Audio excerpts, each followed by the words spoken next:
Hello students, once again I welcome you all at your favorite channel number 1 classes. If you haven't subscribed this channel then subscribe it now and tap the bell icon to get the regular updates from this channel. And one more important thing, if you have missed any of my videos then go below the description link. Link is there and study and take the notes from that link. Today actually I am going to start a very important topic. That is called electrochemistry. If you will think of electrochemistry, this is for all the group. Actually, if you are in group 1, then also you have to study electrochemistry. Whether you are in group A or group B, you have to study electrochemistry. यदि आप group A में हैं या फिर group B में हैं, दोनों ही cases में आपको क्या करना है, इलेक्ट्रोकेमिस्ट्री पढ़ना है. सो आज का जो क्लासेस है बहुत ही इंपॉर्टेंट है. सबसे पहले हम क्या करेंगे, first of all we should know what is electrochemistry. सबसे पहले हमको क्या जानना जरूरी है कि ये इलेक्ट्रोकेमिस्ट्री होता क्या है. गेस कीजिए क्या हो सकता है इलेक्ट्रोकेमिस्ट्री. जैसा कि इसका नाम है electro plus chemistry. Actually electrochemistry is the combination of two words. First one is electro plus chemistry. सबसे पहले हमको इलेक्ट्रोकेमिस्ट्री के डिफिनीशन को जानना जरूरी है. यदि कोई इलेक्ट्रोकेमिस्ट्री के डिफिनीशन पूछे तो क्या बोल सकते हैं हम लोग, the branch of chemistry which deals with study and relationship between electrical energy and chemical energy and interconversion of one form of energy into another form is known as electrochemistry. मेरा बात समझ में आ रहा. इलेक्ट्रोकेमिस्ट्री क्या होता है, ये एक तरह का केमिस्ट्री का ही एक ब्रांच है जिसमें हम लोग क्या करते हैं, केमिस्ट्री के बारे में पढ़ाई करते हैं और रिलेशनशिप देखते हैं. किसके बारे में, इलेक्ट्रिकल एनर्जी के बारे में और केमिकल एनर्जी के बारे में. एक तरह से इलेक्ट्रिकल एनर्जी कैसे केमिकल एनर्जी में कन्वर्ट हो रहा है और केमिकल एनर्जी से कैसे हम लोग इलेक्ट्रिकल एनर्जी में कन्वर्ट कर रहे हैं. यही इसी के प्रोसेस को यदि हम लोग पूरा प्रोसेस को देखते हैं उसको हम लोग इलेक्ट्रोकेमिस्ट्री बोलते हैं. सबसे पहले हम लोग डिफिनीशन लिखेंगे, आप लोग भी नोट डाउन कीजिए. It is the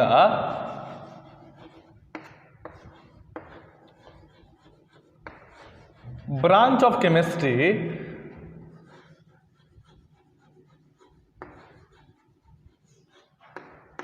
which deals with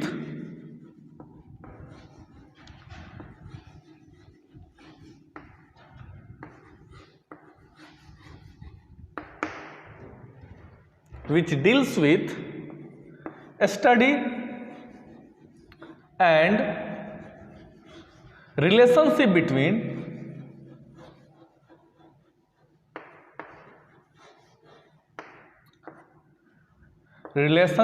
between electrical energy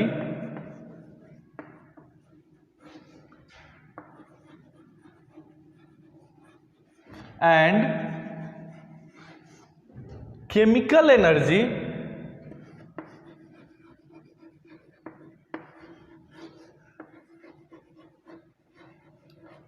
and interconversion of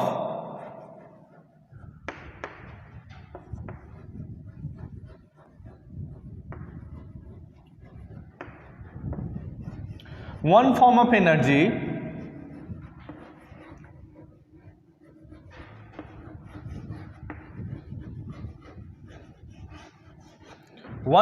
energy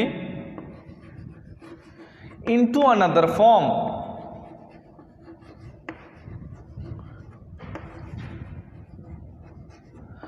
is known as electrochemistry.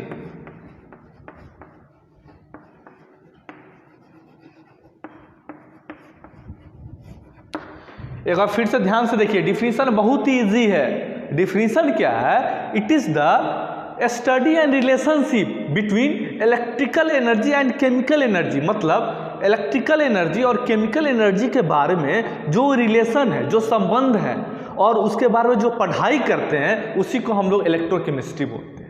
और इलेक्ट्रोकेमिस्ट्री में क्या होता है, हम लोग केमिकल एनर्जी को कभी हम इलेक्ट्रिकल एनर्जी में कन्वर्ट करते हैं, कभी इलेक्ट्रिकल एनर्जी को केमिकल एनर्जी में कन्वर्ट करते हैं. यही सारा जो प्रोसेस हो गया उसको हम लोग इलेक्ट्रोकेमिस्ट्री बोलते हैं. एक बार फिर से हम लोग डिफिनीशन को दोहराएंगे. क्या है, it is the branch of chemistry which deals with a study and relationship between electrical energy and chemical energy and interconversion of one form of energy into another form is known as electrochemistry.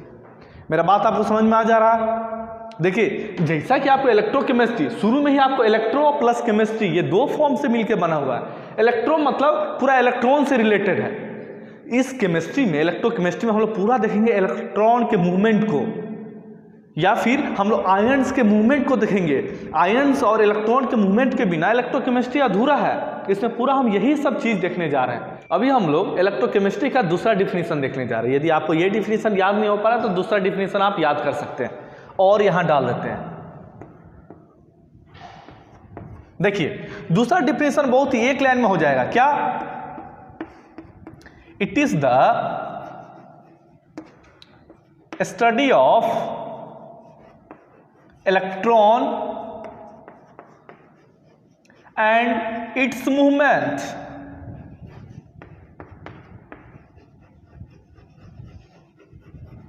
मेरा बात ध्यान से देखिए, ऊपर वाला definition आपका इतना लंबा चौड़ा, लेकिन छोटा डिफिनीशन आपके लिए हम कर दिए। क्या कर दिए हैं? क्या है छोटा वाला definition? It is the study of electron and it's movement. मतलब जो हमारा पूरा इलेक्ट्रोकेमिस्ट्री है किसके बारे में है? Study of electron. इलेक्ट्रॉन के बारे में हम लोग पढ़ाई करने जा रहे हैं और इसका मूवमेंट के बारे में, कितना मूव हो रहा है, कहाँ मूव हो रहा है, उसके बारे में। एक चीज और आपको पता होगा, the flow of electron is called as electricity. वो भी चीज लिख सकते हैं।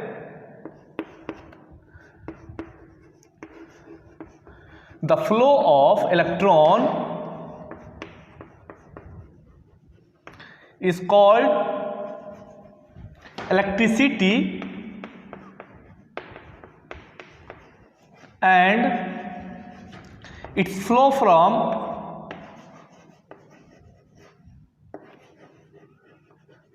one element to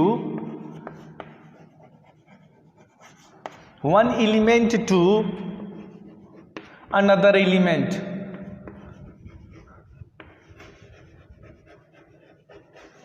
मेरा बात समझ में आ रहा? सबसे पहले आपको ऊपर डिफिनीशन दिया। दूसरा डिफिनीशन क्या है? It is the study of electron and it's movement. और हम सेकेंड पॉइंट पे क्या लिख रहे हैं, देख रहे हैं, the flow of electron is called as electricity which passes from one element to another element. और ये जो मेरा पूरा जो इलेक्ट्रोकेमिस्ट्री है, इसमें एक चीज बहुत ही इंपॉर्टेंट है। इलेक्ट्रोकेमिस्ट्री में हमेशा रिडॉक्स रिएक्शन होता है। रिडॉक्स रिएक्शन होता है। रिडॉक्स रिएक्शन मतलब ऑक्सीडेशन और रिडक्शन रिएक्शन एक जगह होता है। ये बहुत ही इंपॉर्टेंट है। ये नेक्स्ट पॉइंट हम लोग ये भी लिख सकते हैं। इन इलेक्ट्रोकेमिस्ट्री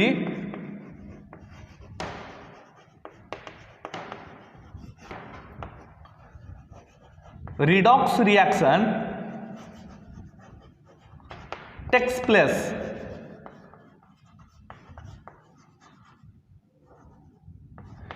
रिडॉक्स रिएक्शन मतलब क्या? रिडक्शन और ऑक्सीडेशन दोनों एक साथ। Reduction, oxidation.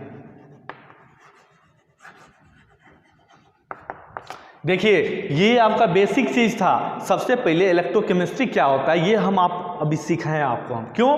क्योंकि यदि पर्टिकुलर टॉपिक के बारे में आपका नॉलेज सही नहीं है तो आप आगे पढ़ाई कीजिए, आपको समझ में नहीं आएगा। इलेक्ट्रोकेमिस्ट्री क्या है एक बार फिर से रिपीट करके हम लोग दूसरा जगह जाएंगे। It is the branch of chemistry which deals with study and relationship between electrical energy and chemical energy and conversion of one form of energy into another form of energy is known as electrochemistry। पहला definition. दूसरा definition आपको क्या बताया? It is the movement of electron. It is the study and movement of electron is called as electrochemistry. और electrochemistry में क्या important है? Redox reaction important है। रिडक्शन और ऑक्सीडेशन जो रिएक्शन है ये बहुत ही इंपॉर्टेंट है। ये क्या था? हमारा इलेक्ट्रोकेमिस्ट्री था। अब हम लोग क्या देखने जा रहे हैं? इलेक्ट्रोकेमिस्ट्री में जो टर्म यूज होता है, जो बेसिक टर्म यूज होता है उसको देखने जा रहा है। जैसे कि कंडक्टर, कंडक्टर में भी आता है metallic conductor, electrolytic conductor, electrolytic conductor में भी आता है weak conductor, weak electrolytes, strong electrolytes. ये सब सारा चीज हम लोग एक एक करके देखने जा रहे हैं। इसको नोट डाउन कीजिए, मिटाएंगे। अभी हम लोग इलेक्ट्रोकेमिस्ट्री में कुछ बेसिक टर्म को देखेंगे, क्योंकि बेसिक टर्म के बिना इलेक्ट्रोकेमिस्ट्री अधूरा रह जाएगा, आपको आगे समझ में भी नहीं आएगा। तो पहले हमको अधूरा चीज को पूरा करना है, तो बेसिक टर्म को सीखना है। तो सबसे पहले बेसिक टर्म जो हम लोग सीखेंगे उसका नाम है कंडक्टर। आप लोग कंडक्टर जानते भी होंगे, फिर भी एक बार रिवाइज करवा दे रहे हैं। कंडक्टर क्या होता है? Any substance which conduct electricity is known as conductor. मतलब कोई भी धातु क्या करता है, या कोई भी चीज जो अपने से इलेक्ट्रिसिटी को पास होने देता है, जिसके थ्रू इलेक्ट्रिसिटी विद्युत पास हो सकता है, उसको हम लोग क्या बोलते हैं? कंडक्टर बोलते हैं। डिफिनेशन लिखिए, एनी सब्सटेंस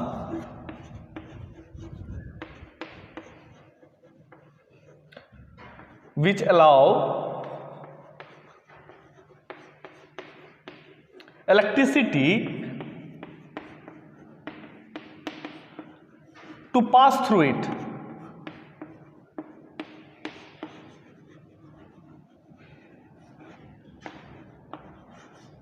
देखिए एक लाइन का डिफिनेशन है क्या? कंडक्टर क्या होता है? Any substances which allow electricity to pass through it. कोई भी सब्सटेंस जो अपने अंदर से इलेक्ट्रिसिटी को पास होने देता है, उसको हम लोग क्या बोलते हैं? कंडक्टर बोलते हैं। एग्जांपल में क्या लिख लीजिए? कुछ भी लोहा वाला जो भी सामान हमारा क्या है, वो सब कंडक्टर में आता है।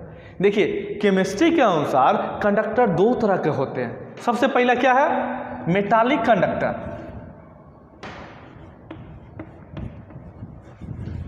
Metallic conductor. और दूसरा क्या होता है? Electrolytic conductor.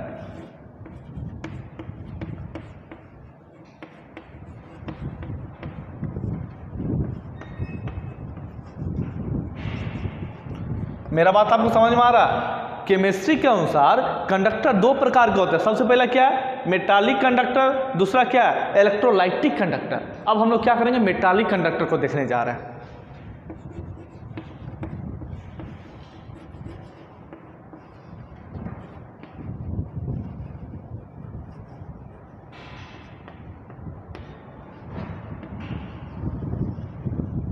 देखिए मेटालिक कंडक्टर क्या होता है? कोई भी ऐसा मेटल जो अपने थ्रू इलेक्ट्रिसिटी को पास होने देगा विदाउट एनी केमिकल डिकम्पोजिशन, उसको हम लोग मेटालिक कंडक्टर बोलते हैं। मेरा बात समझ में आ रहा?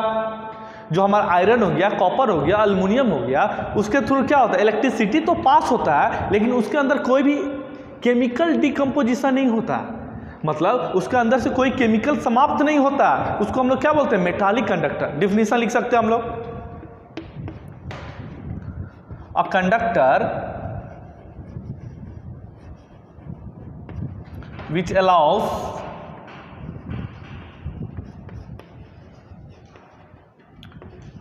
electricity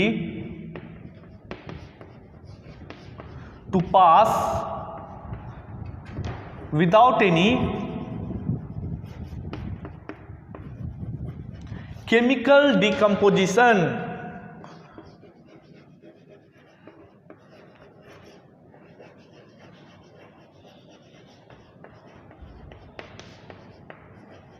मेरा बात समझ में आ रहा? देखिए मेटालिक कंडक्टर क्या होता है? उस टाइप का कंडक्टर जो अपने अंदर से इलेक्ट्रिसिटी तो पास होने देगा, लेकिन उसके अंदर कोई भी केमिकल डिकम्पोजिशन नहीं होगा, उसको हम लोग क्या बोलते हैं? Metallic conductor. एग्जांपल में क्या है? जो आपका इलेक्ट्रिसिटी का वायर जाता है अल्युमिनियम का, वो वायर हो गया अल्युमिनियम। एग्जाम्पल आप क्या दे सकते हैं? अल्युमिनियम हो गया, कॉपर हो गया, आयरन हो गया, ETC। ये सब क्या हो गया? आपका एग्जाम्पल हो गया मेटालिक कंडक्टर का। अब हम लोग क्या देखेंगे? इलेक्ट्रोलाइटिक कंडक्टर क्या होता है? इलेक्ट्रोलाइटिक कंडक्टर बहुत ही इंपॉर्टेंट है। इलेक्ट्रोकेमिस्ट्री की यदि बात करें तो अभी इलेक्ट्रोलाइटिक कंडक्टर बहुत ही इंपॉर्टेंट है, जिसको हम लोग इलेक्ट्रोलाइट्स भी बोलते हैं। इसको आप लोग नोट डाउन कीजिए, इसको मिटाएंगे, ठीक है?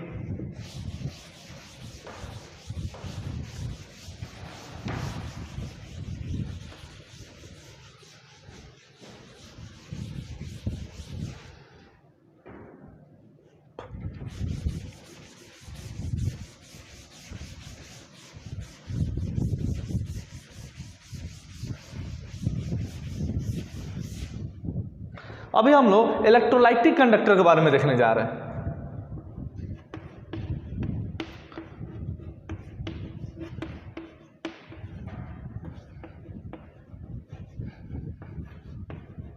जिसको हम लोग इलेक्ट्रोलाइट्स भी बोलते हैं।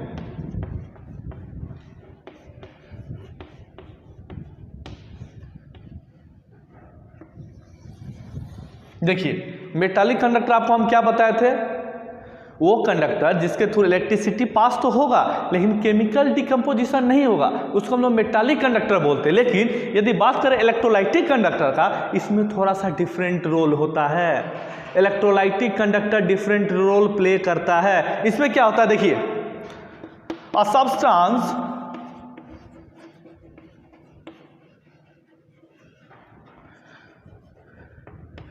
which is in aqueous solution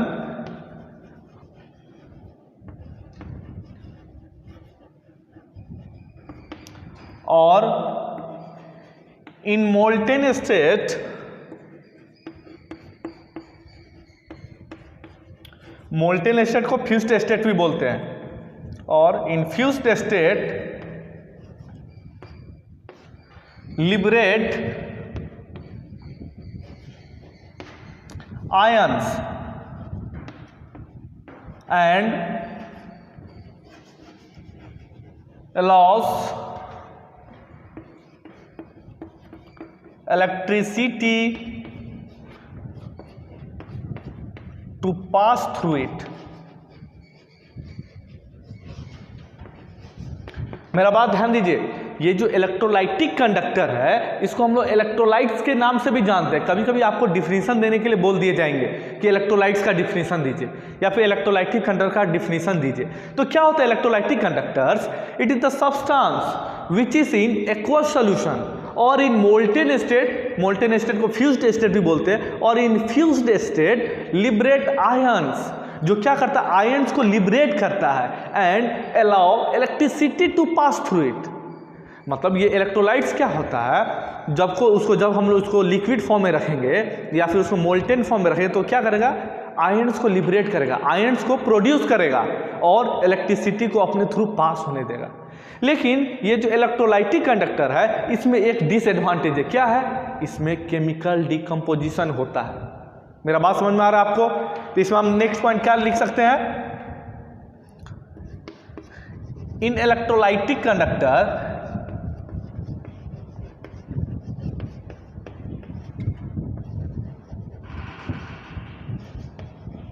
chemical decomposition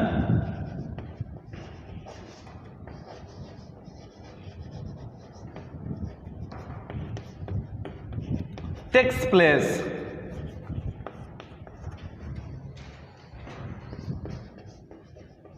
मेरा बात समझ में आ रहा है आपको? ये जो इलेक्ट्रोलाइटिक कंडक्टर है इसमें एक डिसएडवांटेज है। क्या डिसएडवांटेज है? इसमें केमिकल डिकम्पोजिशन होता है। केमिकल डिकम्पोजिशन मतलब घटना, टूटना, मतलब केमिकल जो इसमें है धीरे धीरे इसमें से घटते रहता है और धीरे धीरे होकर समाप्त हो जाता है। यही इसमें दोनों में हमको अंतर है, मेटालिक कंडक्टर में और इलेक्ट्रोलाइटिक कंडक्टर में। जो इलेक्ट्रोलाइटिक कंडक्टर है दो तरह का होता है, एक होता है क्या, स्ट्रॉन्ग इलेक्ट्रोलाइट्स, एक होता है वीक इलेक्ट्रोलाइट। अभी हम लोग स्ट्रॉन्ग इलेक्ट्रोलाइट्स और वीक इलेक्ट्रोलाइट्स के बारे में देखने जा रहे हैं। सबसे पहले हम लोग देखेंगे स्ट्रॉन्ग इलेक्ट्रोलाइट्स।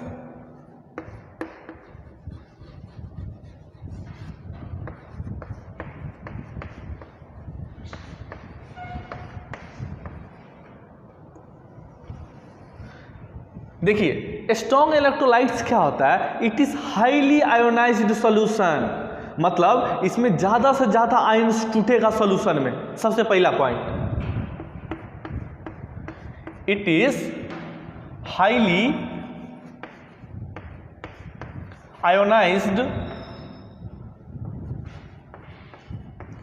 सॉल्यूशन।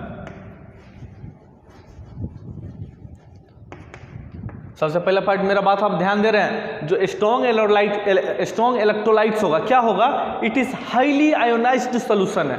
ये हाईली आयोनाइज्ड होगा, सॉल्यूशन में डालेंगे तो ज्यादा आयंस में ये टूटेगा। दूसरा क्या है, it has high degree of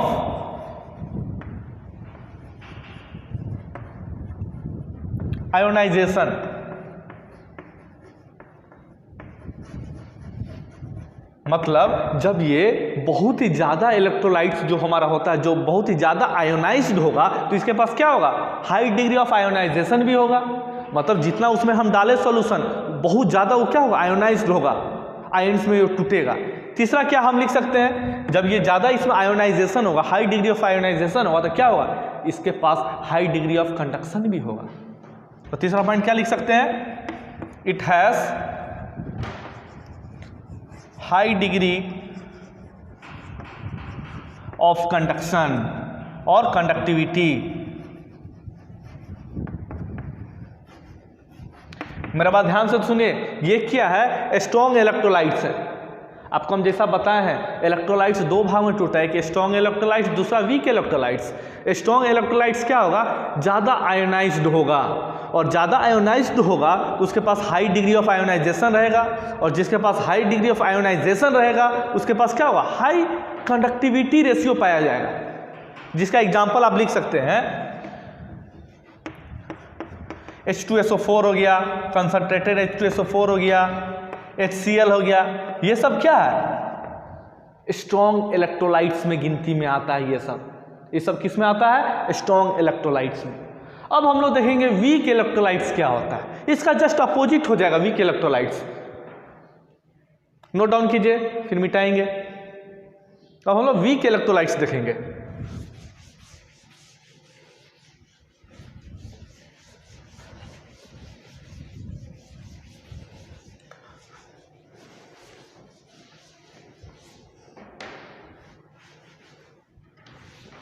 अभी हम लोग वीक इलेक्ट्रोलाइट्स देखने जा रहा है। वीक इलेक्ट्रोलाइट्स और मजा आने वाला, बहुत इजी है। जैसे स्ट्रॉन्ग इलेक्ट्रोलाइट्स था उसी तरह से वीक इलेक्ट्रोलाइट्स है। वीक इलेक्ट्रोलाइट्स,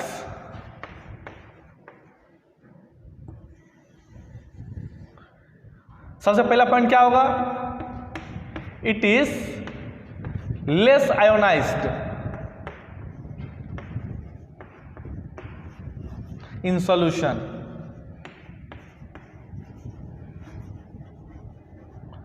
मेरा बात आपको समझ में आ रहा है। स्ट्रॉन्ग इलेक्ट्रोलाइट्स में क्या था, it is high ionised in solution. ये क्या होगा, it is less ionised in solution. जब ये सॉल्यूशन में लेस आयोनाइज्ड होगा तो क्या होगा, इसका डिग्री ऑफ आयोनाइजेशन भी ले होगा। तो क्या होगा इसके पास, it has low degree of ionisation.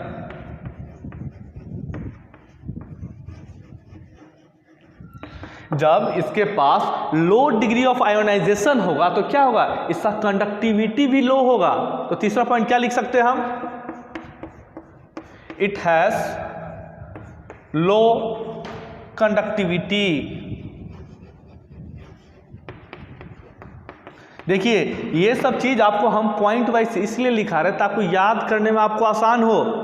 समझ में आ रहा है, इसीलिए आपको हम पॉइंट वाइज लिखा रहे, हर एक चीज को विस्तार रूप से आपको पॉइंट वाइज लिखवा रहे हैं। इसका एग्जांपल क्या होगा, इसका एग्जांपल में ऑर्गेनिक जितना भी कंपाउंड है, जैसे कि हो गया NaOH हो गया, KCl हो गया, जितना भी ऑर्गेनिक कंपाउंड है ये सब क्या आ जाएगा, इसके एग्जाम्पल में आ जाएगा। मेरा बात समझ में आ रहा है।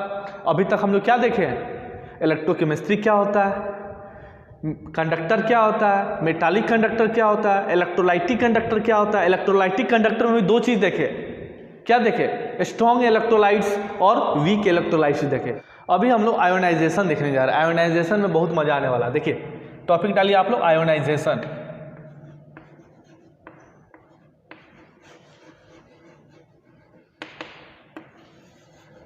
देखिए आयोनाइजेशन क्या होता है, उसका डिफिनेशन लिख रहे हैं, फिर आपको हम समझाएंगे क्या होता है। The process of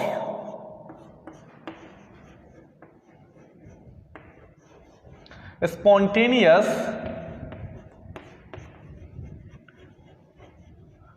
splitting up of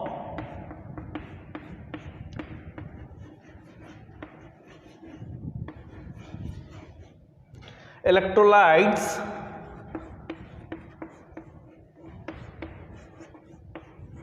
into ions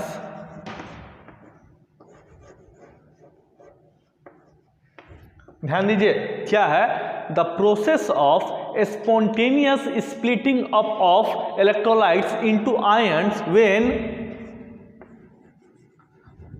dissolved in solvent मेरा बात ध्यान से सुनिए, ये आयोनाइजेशन क्या होता है? It is the process of spontaneous splitting of electrolytes. Electrolytes क्या होगा? तुरंत वो टूट जाएगा। स्पॉन्टेनियस मतलब तुरंत, on the spot.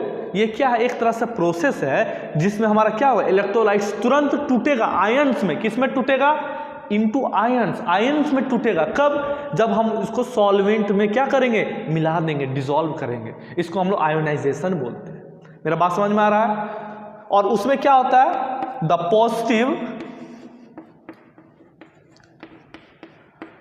Positive ions called as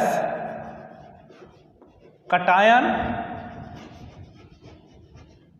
and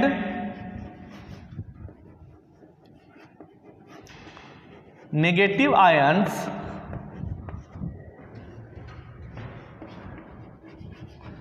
called as anions। मेरा बात ध्यान से सुनिए, ये जो आयोनाइजेशन क्या प्रोसेस है? एक इलेक्ट्रोलाइट्स को टूटने का प्रक्रिया है। किस में टूटता है इलेक्ट्रोलाइट्स? पॉजिटिव आयंस में और नेगेटिव आयंस में टूटता है। कब? जब हम लोग इसको डिसॉल्व करते हैं सॉल्वेंट में। और जो पॉजिटिव आयंस में टूटेगा उसको कटायन बोलते हैं, और जो नेगेटिव आयंस में टूटेगा उसको अनायन बोलते हैं। एक चीज बहुत ही इंपॉर्टेंट है आयोनाइजेशन प्रोसेस में, ये जो आयोनाइजेशन प्रोसेस है यह एक तरह से रिवर्सिबल प्रोसेस है। थर्ड पॉइंट हम लोग लिख सकते हैं, it is a reversible process.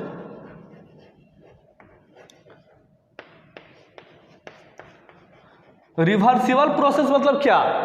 जो हमारा इलेक्ट्रोलाइट्स कटायन में और एनायन में टूटा है, वापस जब हम कटायन एनायन को मतलब जोड़ेंगे तो फिर से मेरा इलेक्ट्रोलाइट्स बन जाएगा। मेरा बात समझ में आ रहा है? मान लीजिए ये जो हमारा NaOH है, NaOH को जब हम लोग तोड़ेंगे, Na प्लस में टूटा और OH माइनस में टूटा, जब दोनों को वापस हम लोग ऐड करेंगे तो फिर से मेरा NaOH बन जाएगा। ये जो हमारा सिंबल होगा ये किसका सिंबल है? रिवर्सिबल प्रोसेस का सिंबल है। मेरा बात ध्यान से देखिए, कब? जब हम लोग इसको सॉल्वेंट में डिसॉल्व करेंगे तब। ये बहुत ही इंपॉर्टेंट है। फिर से एक बार ध्यान दीजिए, आयोनाइजेशन प्रोसेस क्या है? ये क्या है? इलेक्ट्रोलाइट्स को तोड़ने का प्रोसेस है।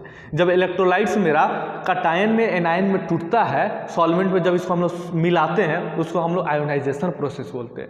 आयोनाइजेशन प्रोसेस में जो मेरा पॉजिटिव में टूटेगा उसको कटायन बोलेंगे, जो नेगेटिव में टूटेगा उसको एनायन बोलेंगे। और ये जो मेरा आयोनाइजेशन प्रोसेस है ये एक तरह से रिवर्सिबल प्रोसेस है। मतलब जो पॉजिटिव और नेगेटिव आयंस में जो तोड़े हुए हैं उसको फिर से जोड़ेंगे तो मेरा क्या बन जाएगा? इलेक्ट्रोलाइट्स बन जाएगा। ये हमारा था आयोनाइजेशन प्रोसेस। अभी हम लोग क्या करेंगे? डिग्री ऑफ आयोनाइजेशन देखेंगे। आयोनाइजेशन हम लोग देख लिए, समझ लिए। अब बहुत ही इंपॉर्टेंट चीज क्या है? डिग्री ऑफ आयोनाइजेशन, जिसको हम लोग स्ट्रॉन्ग इलेक्ट्रोलाइट्स और वीक इलेक्ट्रोलाइट्स में यूज कर रहे थे, उसको देखने जा रहे हैं। क्या नाम है उसका? Degree of ionisation. इसी का है, बस डिग्री देखने जा रहे हैं। इसको मिटाते हैं।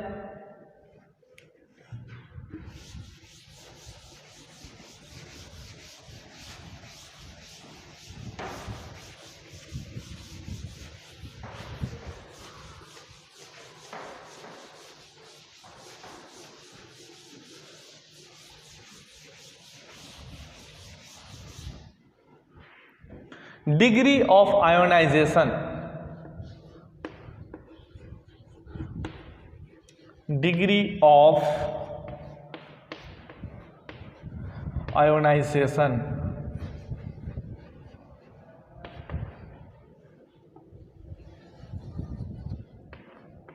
देखिए डिग्री ऑफ आयोनाइजेशन क्या होता है? यह एक तरह से रेशियो है। किसका रेशियो है? Number of molecules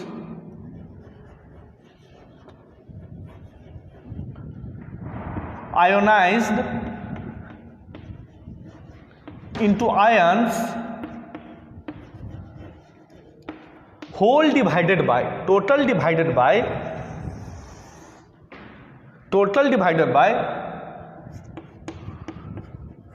total number of molecules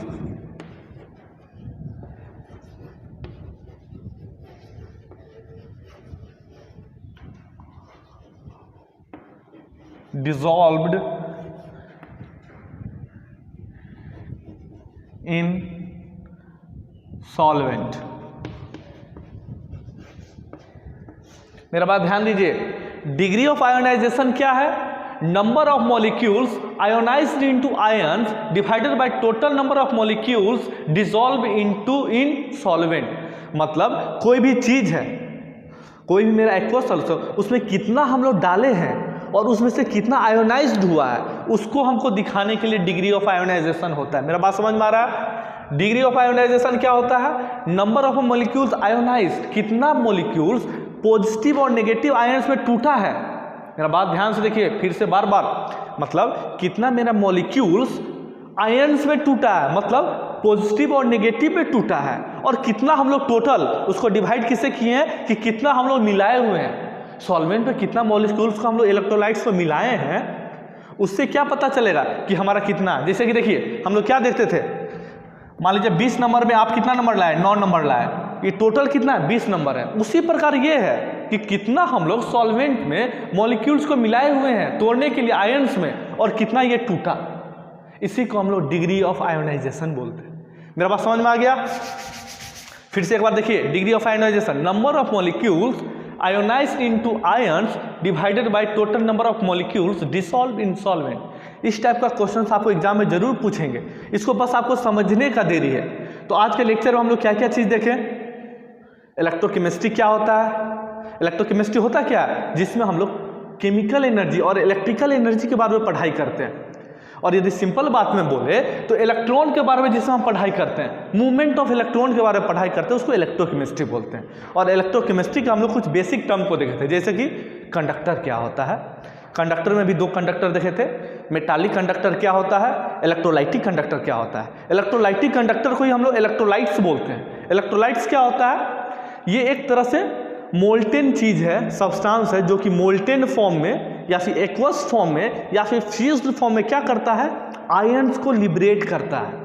उसको हम लोग क्या बोलते हैं? इलेक्ट्रोलाइट्स बोलते हैं। और वो क्या करता है? इलेक्ट्रिसिटी को अपने थ्रू पास होने देता है। इलेक्ट्रोलाइट्स में हम लोग 2 तरह का देखें, एक देखें स्ट्रॉन्ग इलेक्ट्रोलाइट्स, एक देखें वीक इलेक्ट्रोलाइट्स।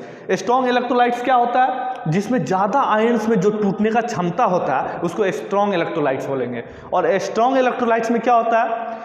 जितना ज़्यादा मेरा आयंस पे टूटेगा उतना ज़्यादा उसमें इलेक्ट्रिसिटी पास होगा। मतलब स्ट्रॉन्ग इलेक्ट्रोलाइट्स के पास हाई कंडक्टिविटी है, और लो इलेक्ट्रोलाइट्स के बाद या फिर वीक इलेक्ट्रोलाइट्स के पास लो कंडक्टिविटी है।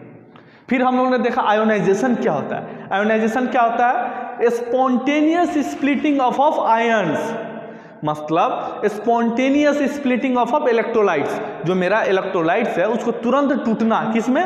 आयंस पे टूटना। कब? जब हम इसको डिसॉल्व करेंगे सॉल्वेंट में।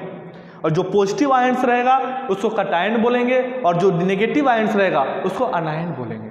फिर हम लोगों ने लास्ट टॉपिक क्या देखा? Degree of ionisation.